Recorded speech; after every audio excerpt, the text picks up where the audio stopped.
so much for taking your time to join us live right here. We are at Gemma's Motor, catching up with ZanuPf youth leader, Honorable Matutu. Thank you so much for having your time to have us with you. Thank you, my brother. Right, great. So let me take you back quickly. We are here. We have been witnessing an initiative for the youths, by the youths, developmental initiative that they've been done. Your perspective about this whole development?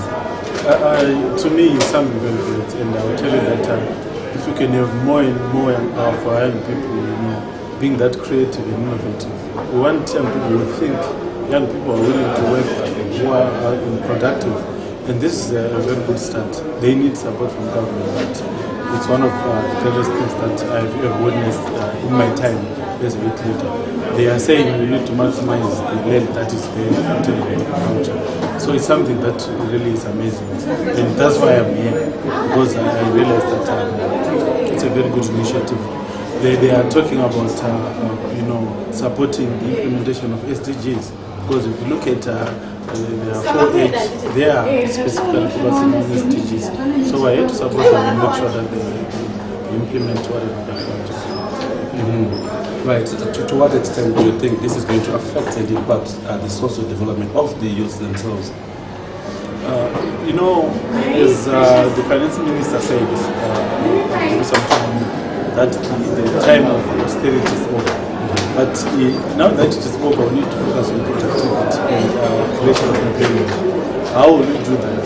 We need to make sure that we create new ideas, we innovate certain things that are necessary for production.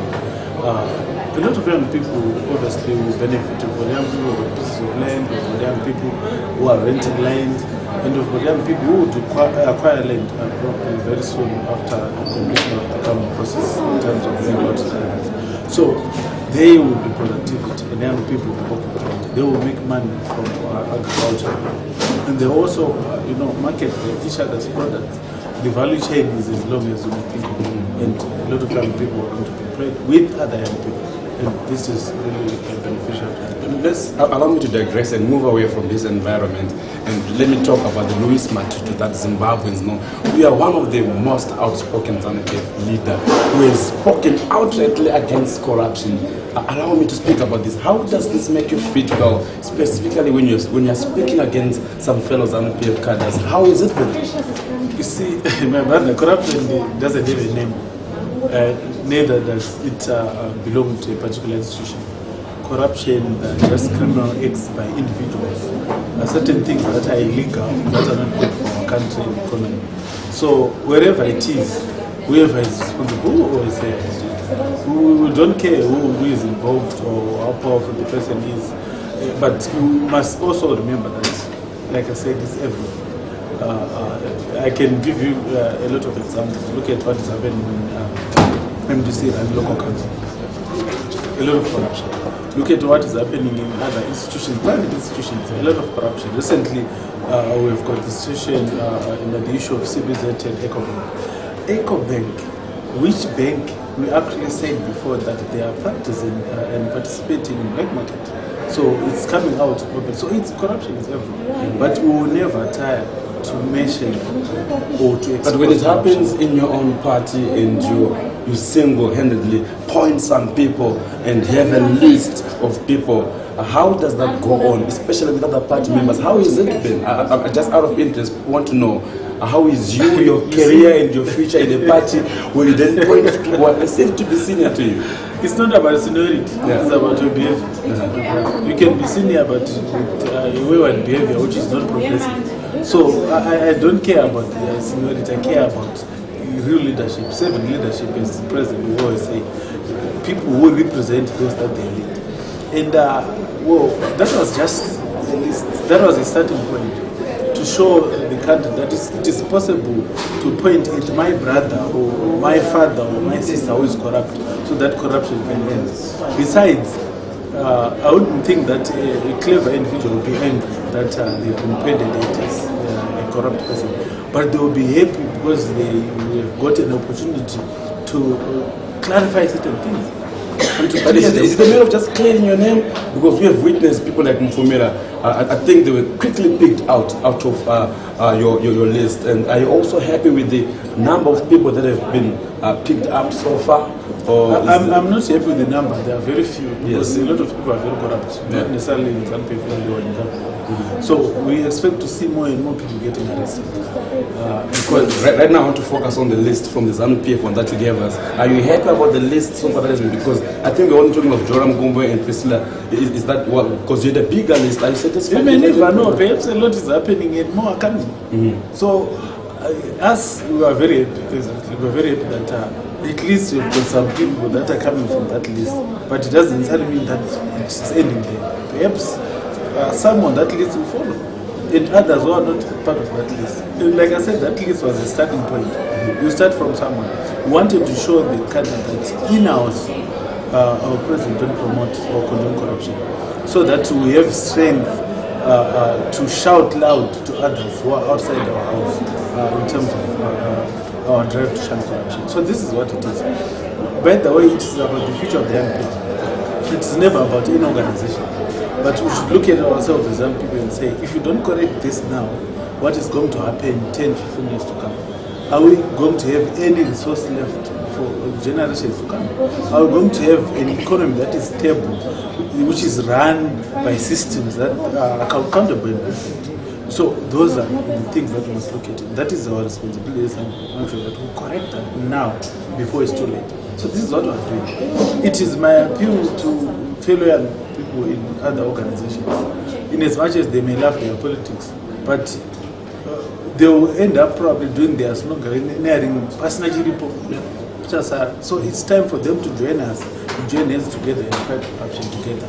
Genuinely, regardless of who is involved, is it my organization, is it the government, is it the private sector, is it my relatives, to make sure that we have a cancer that says people join politics because local this is where everyone else is at, and this is an opportunity for us to know more of. You're coming in with a bit of a new thinking, should I say. Is it outrightly completely new? Is your youth league as well cancer free from corruption, or is how you're painting it outside? Don't you have these problems inside the youth league as it is? You know, one African professor Lumumba from Kenya, said we are our own enemy as African people, because we believe that you have to get into politics so you can become famous and rich, and that is not the issue. You have to get into politics to serve the communities, to serve the people that you represent. If you want to get rich, you have to start a business. You have to go and probably practice agriculture like what we've witnessed here. We have to go into mining and other things. You cannot make money out of politics. You cannot make money out of a position that you will have been elected to. So that narrative is just where we are lost. That narrative is something that we are trying to correct, and we are. But people are taking these positions so that they abuse them to get power and wealth. Yeah, they must be arrested if they do that. Because if you do that illegally, then you must be arrested. We cannot expect people to accumulate wealth using their positions. After all, they are not their positions. They are the people's positions because they have been voted for. So they must use that time whenever they will be occupying whatever positions to serve the people that they will be voted for. As to the issue to say whether our youth league is clean and we believe in the same notion that we must end corruption. A position that is coming from our organization is a wing that we have to end corruption. But where there are cases where a person like myself, of course not me, but myself as an example, happen to have done something corrupt, then it must be held accountable. Because we cannot say because we are shouting against corruption, then if we do it ourselves, then we are immune. No one is immune. After all, to be an individual, a group of individuals, so they must be held accountable, just like any other person. But as it is right now, corrupt people are people with little resources who have tested the sweetness of a particular resource, or be it financial resources or whatever. So they know that it is something that is sweet, they would want to get more. For a young person, majority of us are very poor, and it's very difficult for a person to know how to spend $20,000 when that person has never seen $200. Get what I'm saying? Yeah. But the person who have spent 10 before would want to get 50 because they understand how nice and sweet to spend such. Yeah. Where do you see corruption right now? I think this is the scourge of the nation. It's the biggest problem we have. At what levels do you think it is? Do you still think it's still as strong and as visible, specifically in the ruling party? Your perception, how do you see it right now?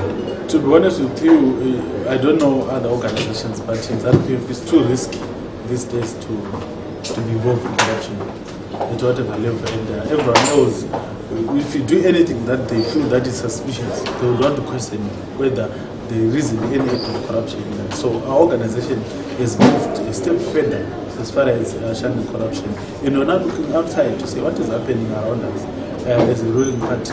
What is happening in government, what is happening in the private sector, what is happening in institutions, what is happening even in churches. So that people live freely, they enjoy their resources, they enjoy their effort as Zimbabwean people with a consumer right. There's a general assembly that says that people are being, it's a phrase called the catch and release. Do you think that people are being arrested to be prosecuted, or it's just a mere, a catch and release where people are not necessarily going through a prosecution? Your perception towards this catch and release phrase? It is true to say that it's a catch and release situation, and I will explain this. In as much as we may want so many people to be arrested, the judicial system mustn't be careless to such an extent that people are charged or victimized, their reputation is damaged over certain things that are not found. So there is need for that thoroughness. But I can tell you that everyone is guilty of it. Even those that people would think that they are released. But also some of them, let's look at the conditions that could influence their release. Perhaps one might not be actually not well, and that person, if you are to lock that person without convicting them, it's another problem. So there are so many things, but we would expect that our judicial system be firm, quick, and precise when it comes to coming out with judgments and convictions on issues of corruption. It does not make any sense, just like what I saw today, that the former boss of Zinara was given 30 months, and the year 9 was suspended on this condition, 3 was suspended on this condition. At the end of the day, that person he's got nothing to serve. Exactly. Which is more or less of a catch and release. That's what people are worried about. So our judicial system, we need to look into them and see if they are also not corrupt. Because if they receive bribes and they are forced to make certain decisions against the law, then they must also be held accountable. We would want to see decisions being taken in the judicial system, people go to jail if they deserve to go to jail. Last question, Honorable Matutu. There's an issue of reputation that you spoke about. I understand there were threats to sue you, and there were lawsuits that were coming your way, and these were strong. Can you update us? Have you been sued as yet? And have any of these managed to go through? Because I know there were strong lawsuits that were being sent towards your direction. Where are we right now? And have you faced the course of law as far as that issue is concerned? My brother, I'm waiting to go to court because I was sued by Obert Mpofu. He wants 10 million from me because I said that he's corrupt in his account. I'm very happy to go to court because it will be an opportunity for me also to share with the rest of the country what I know about what has been doing. But I am very clear about that issue to say that. So you still insist he is corrupt? I still insist. And I don't have the 10 million after all. Neither do I have probably even a million. You know what I'm saying?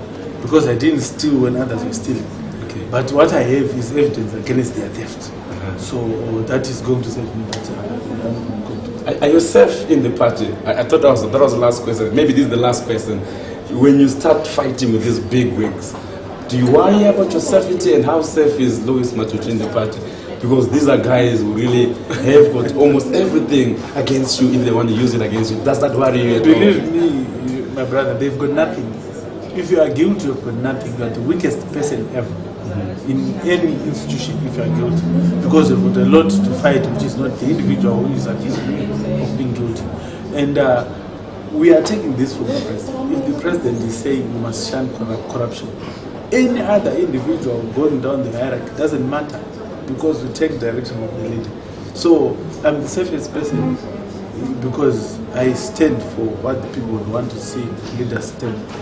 And that makes it safe. I stand for the vision of the president. It makes me even safer. So I'm very safe in sound, not just safe.